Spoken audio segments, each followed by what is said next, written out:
Welcome to Teacher Tom Hanoi. This is a mock IELTS listening exam. Both the exam paper and the answer sheet are available to download in the video description below. You will hear a number of different recordings, and you will have to answer questions on what you hear. There will be time for you to read the instructions and questions, and you will have a chance to check your work. All the recordings will be played once only. I repeat, all the recordings will be played once only. The test is in 4 parts. At the end of the test, you will be given 10 minutes to transfer your answers to the answer sheet. Good luck. Now turn to Part 1. Part 1. You are going to hear 2 university students talking about libraries in Australia. First, you have some time to look at questions 1 to 4.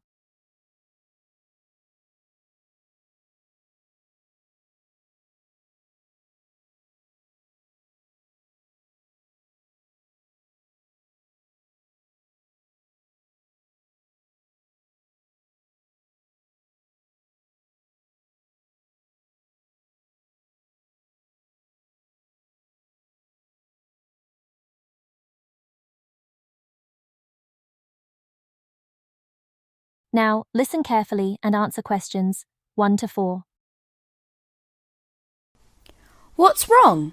John, you look very serious. Oh, hi, Marianne. I've just been given the assessment guide for law, my major, and there are lots of assignments. You'll be spending a lot of time in the library then. That's my problem.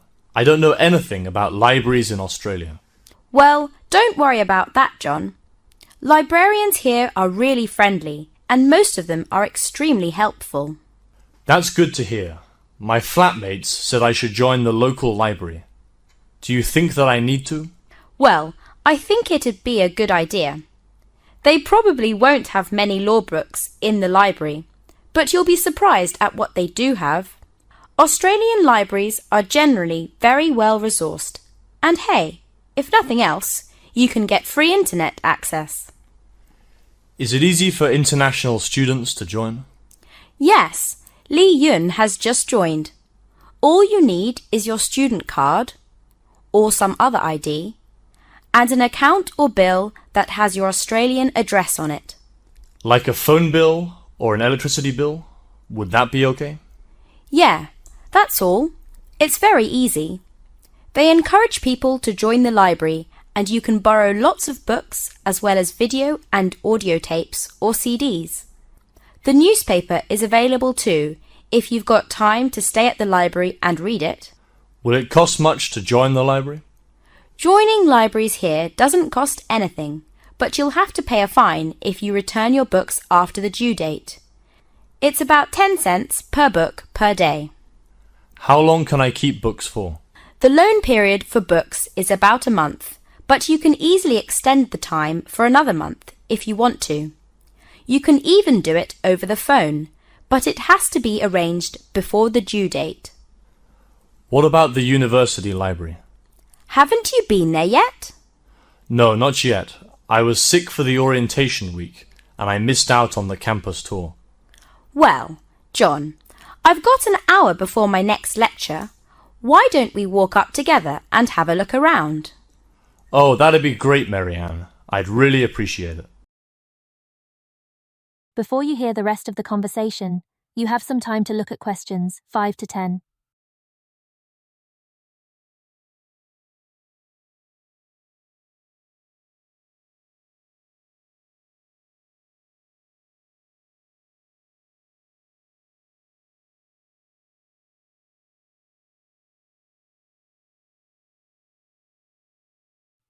Now listen carefully and answer questions 5 to 10.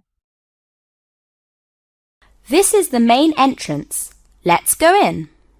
It's very big, isn't it? Yes, but here's a map which will help you. Can you see that it's a kind of L shape? Oh, yes. Is that the circulations desk in front of us? Yes, that's where all of the incoming and outgoing loans are registered. When you return a book, just put it in the large box over there. See? It's marked Returns, just to the right of the desk. Yes, I see.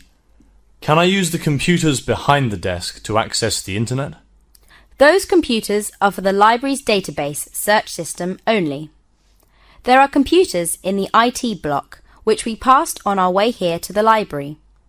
Anyway, you can search for a book by typing in the title, author, topic, or a keyword. Are the computers easy to use? Yes, very easy. Even I can use them. Does it give a catalogue number after you do the search? Yes, it does. It'll also tell you in which section of the library to find the book. The library is divided into two sections. Straight ahead, behind the photocopiers, is for all of the serial publications. That means journals and magazines and newspapers, of course. And the most important section for us is the reference section. You'll use it a lot. Unfortunately, the books in this section can't be borrowed. You have to use them in the library. It's over there, past the quiet study area. I see. So do I need to join or register here? Or do I have automatic borrowing rights as a student? As long as you have your student card, you can borrow books from the monograph collection. Anyone else can access the rest of the library. What if I can't find a particular book? That's what the staff are here for, John. Just go to the advisor's desk, take a request card, and fill in the details of what you are looking for. Where's the advisor's desk? It's just over there. The desk at the entrance to the quiet study area. Right, well, I think I'll have a look now to see if I can find any of the recommended texts for my first law assignment. Yes, good idea. Texts on the recommended lists from lecturers are very popular, and you should try to borrow them from the library as soon as you get your list. That is the end of Part 1. You now have 30 seconds to review your answers to Part 1.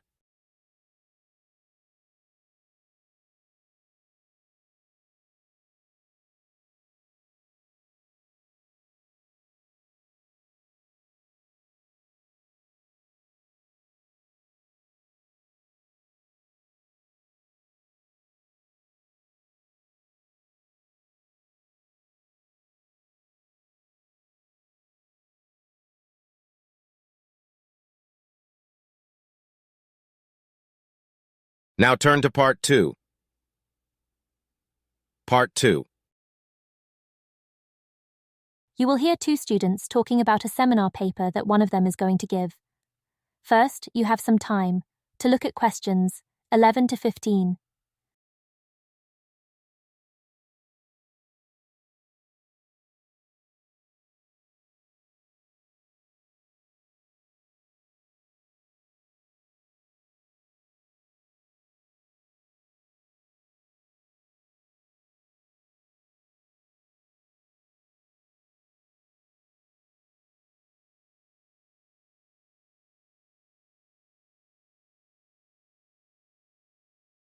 Now, listen carefully and answer questions 11 to 15.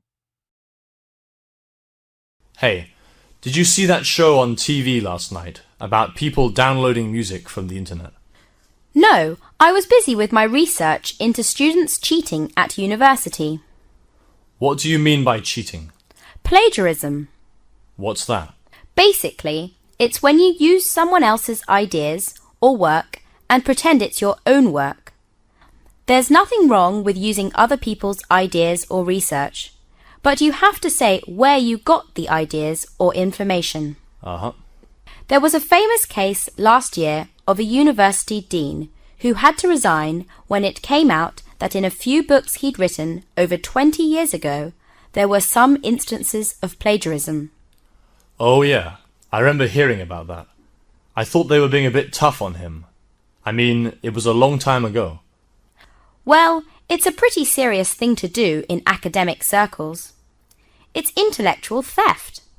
It's nothing new, but it seems to have become much more common recently. How can you tell? Oh, a few surveys have been done on it.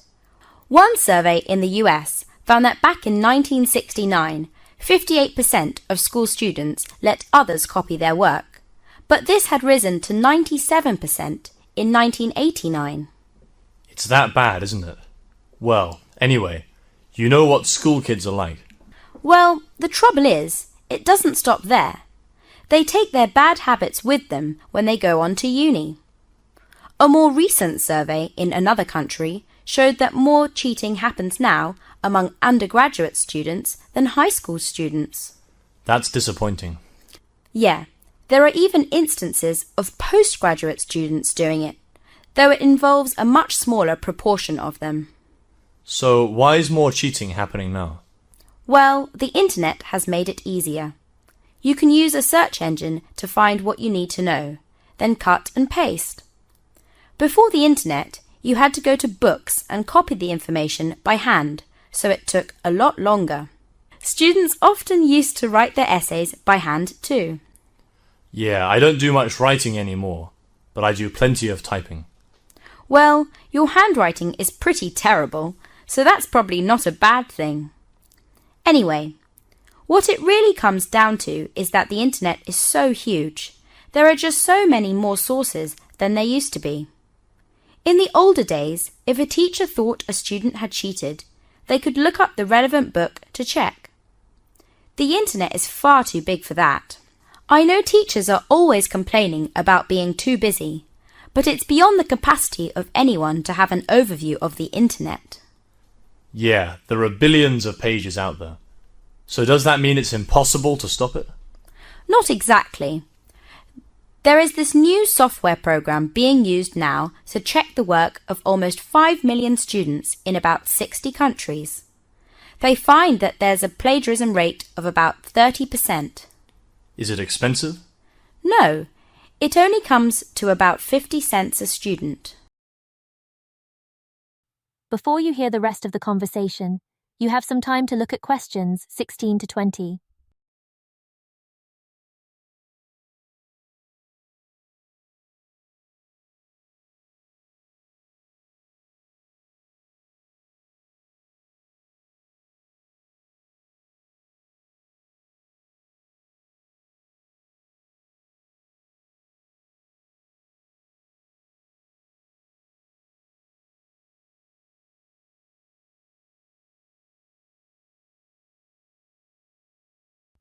Now, listen carefully and answer questions 16 to 20. So, how does this computer program work? Well, when a student hands in a paper, they also have to submit it electronically. This is then compared to other essays and to a database of journals and of all the material that's on the internet. What about if the students copied from books? No, it only covers electronic material. The program then underlines any phrase, paragraph, or page that's been copied from an electronic source, and this information is given to the teacher.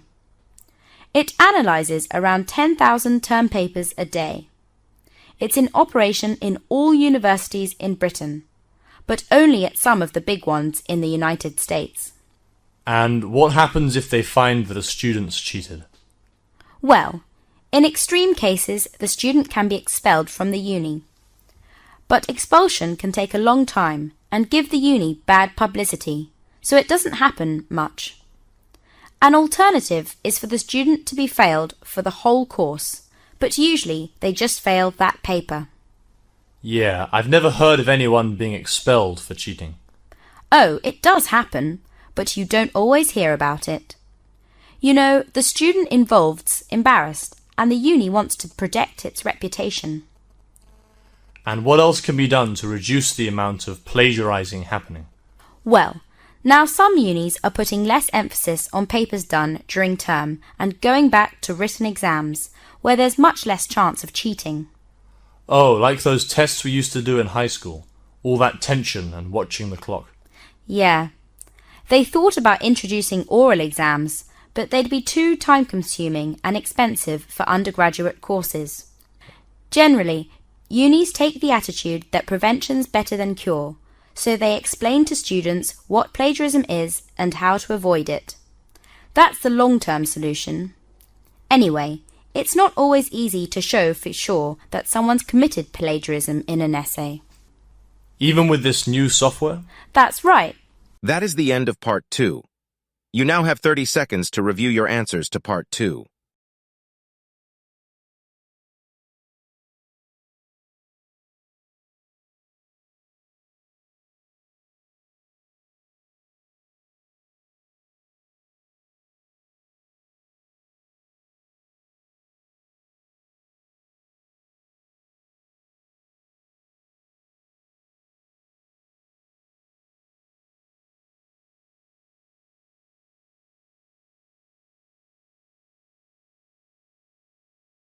Now turn to Part 3. Part 3. You will hear a company manager talking to staff about some day tours. First, you have some time to look at questions 21 to 25.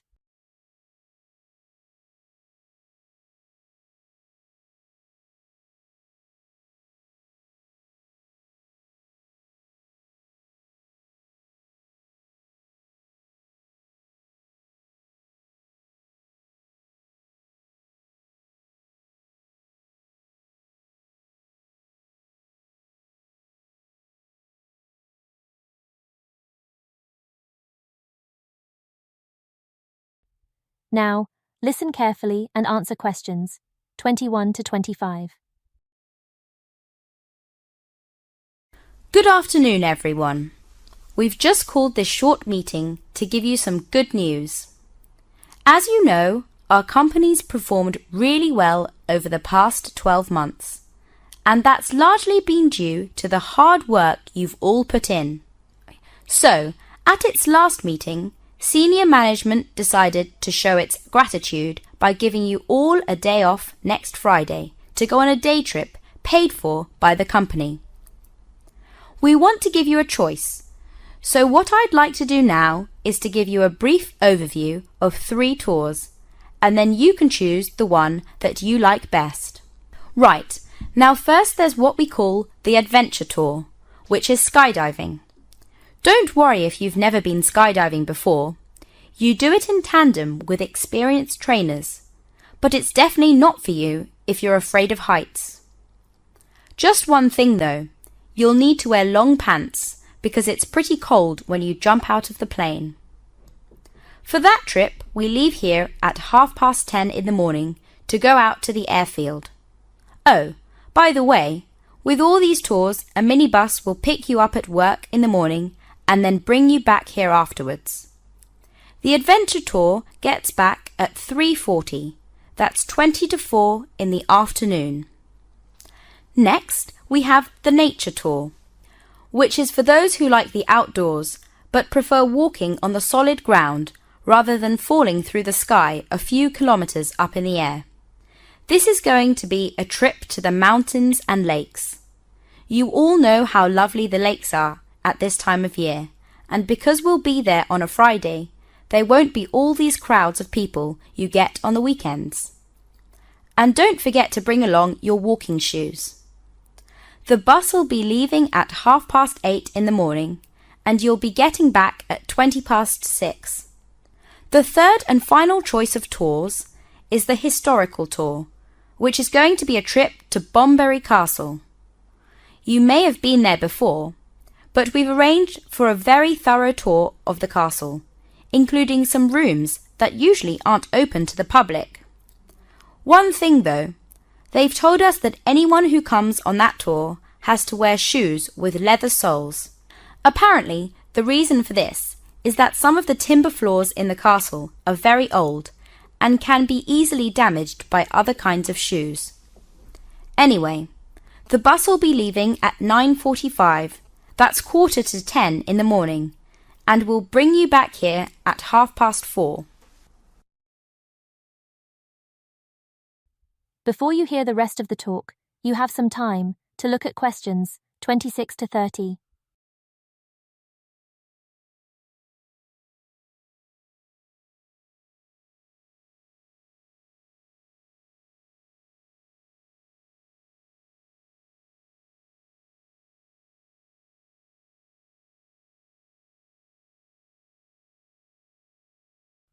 Now, listen carefully and answer questions 26 to 30. Now, I'd like to tell you about a few things that are included in the tours. Those of you who choose the historical tour will enjoy a delicious lunch in the famous castle restaurant. If you opt for the nature or adventure tour, I'm afraid you'll have to take your own lunch because there aren't any outlets in the mountains or at the skydiving section of the airfield. However, we've arranged for afternoon tea to be provided for those on the adventure tour. You might need a hot drink to warm up after the jump. Now, for those of you who've got children that you'd like to bring along for the day, obviously, skydiving is out of the question. They might be thrilled by the idea of jumping out of a plane with you, but you've got to be 18 or older to do that. We checked with the organizer of the historical tour, and they said that children usually aren't interested in the historical buildings, but they have no objections provided that any children are accompanied by their parents. When we talked to the person who's in charge of the nature tour, she said that their insurance doesn't cover minors, so there's no kids allowed on the trip, unfortunately. However, it's quite all right if you want to bring along your partner to enjoy the fresh air with you. We thought it'd be nice to arrange for group photos to be taken on this special day out. In fact, if you're going on the adventure tour, they can video or photograph individuals while you're skydiving, but that's very costly, so there's one extra expense you'll have to pay for yourself if you want it. For those on the historical tour, the staff at the castle inform us that no photography is allowed on the premises. I think that might be because they prefer visitors to buy the postcards they sell in the souvenir shop. But if you're in the mountains on the nature tour, the guide's also a professional photographer, and she'll be taking a few pictures of the group, no doubt with breathtaking backgrounds. Anyway, that's all from me for the moment. I've got some brochures here you might like to have a look at, and now I'd be happy to take any of your questions. That is the end of Part 3. You now have 30 seconds to review your answers to Part 3.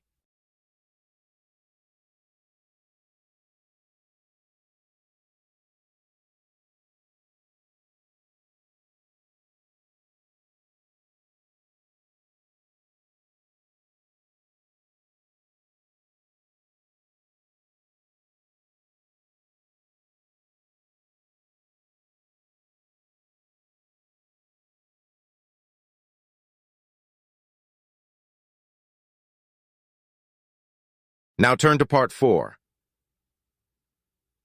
Part 4. Christine Fowler is a nutritionist. In the following talk, you will hear her discuss the rise in the number of people who are overweight. First, you have some time to look at questions 31 to 35.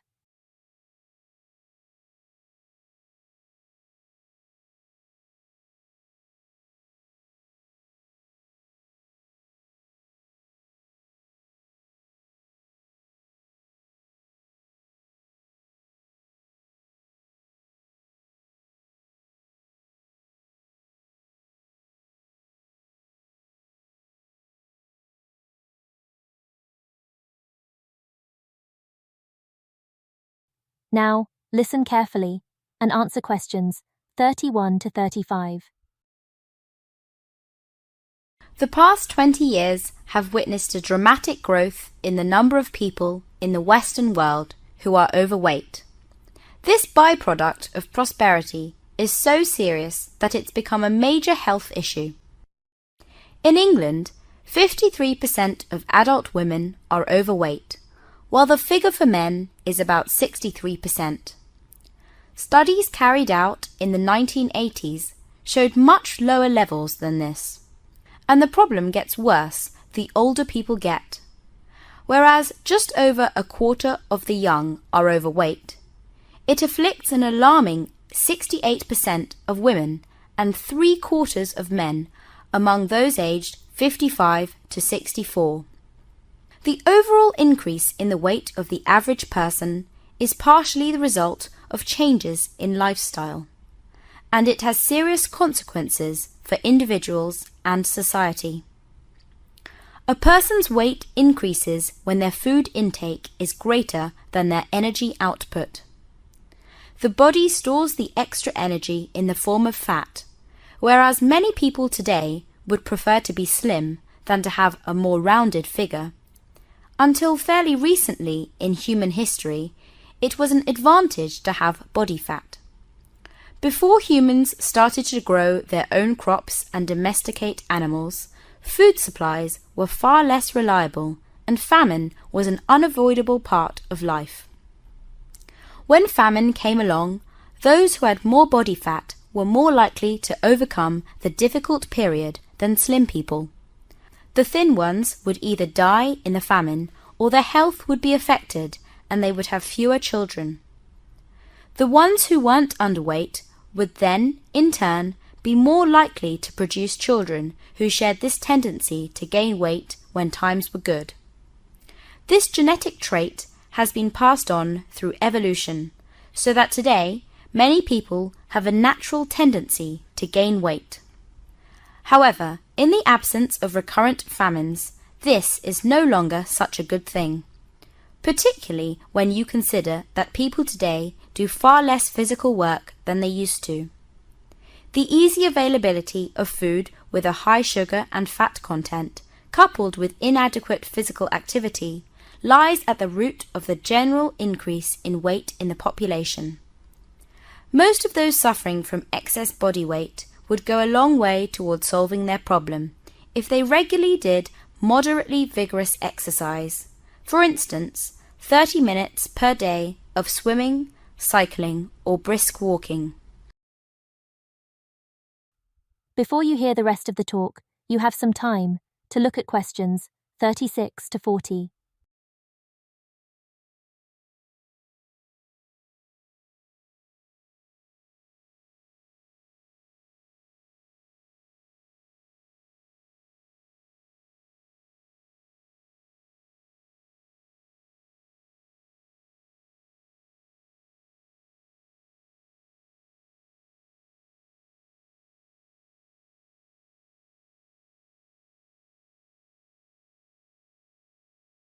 Now, listen carefully and answer questions 36 to 40. So what exactly is the problem if a person weighs more than they should? Firstly, this can put too much strain on the joints such as knees and ankles. The health consequences of having excess body fat depend on what part of the body the fat is found on. Fat on the abdominal area is often associated with diabetes and heart disease, whereas there's no apparent connection between those conditions and having fat on the thighs and hips. Being overweight can also give rise to problems apart from those of physical health. In childhood, even more so than later life, people need to feel that they belong. Children who are rejected and ostracized by their classmates because they are overweight and not fit may develop low self-esteem. Although scientists are still unsure why some people gain weight more easily than others, it's clear that the right food, together with regular exercise, is the only way to lose weight and not put it back on. To lose weight, a person should avoid certain foods, but also eat more fruit, vegetables and cereal foods such as bread, pasta and rice. Rather than focusing on what people should not eat, the focus should be on healthy food that people should eat. Losing weight doesn't mean being on a monotonous diet. In fact, it's recommended that everyone eats 30 different foods a day. A problem with many diets and weight loss programs is that they tend to make extravagant promises of rapid weight loss with very little exercise or no exercise at all.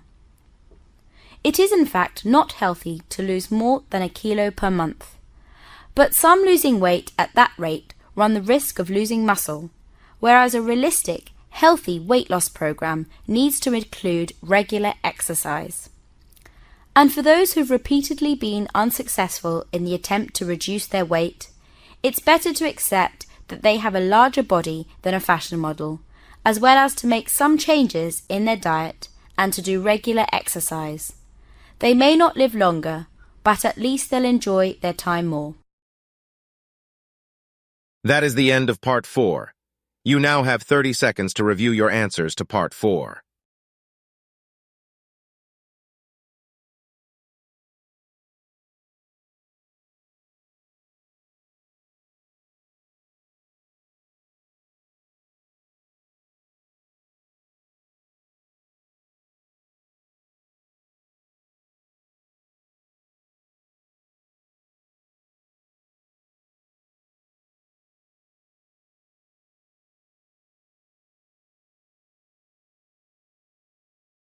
That is the end of the mock IELTS listening exam. You now have 10 minutes to review and transfer your answers from the exam paper to the answer sheet provided.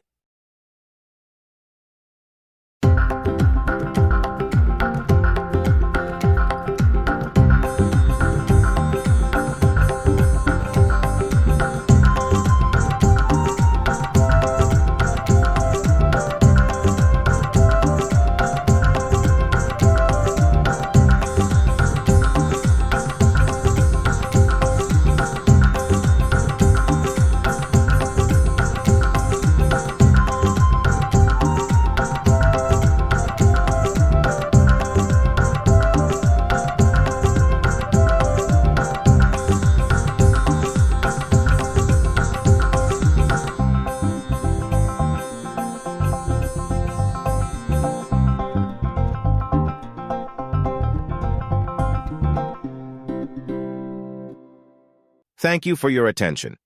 Let us know in the comments what score you got. Also, please like and subscribe for more mock IELTS exams. Thank you, and see you in the next video.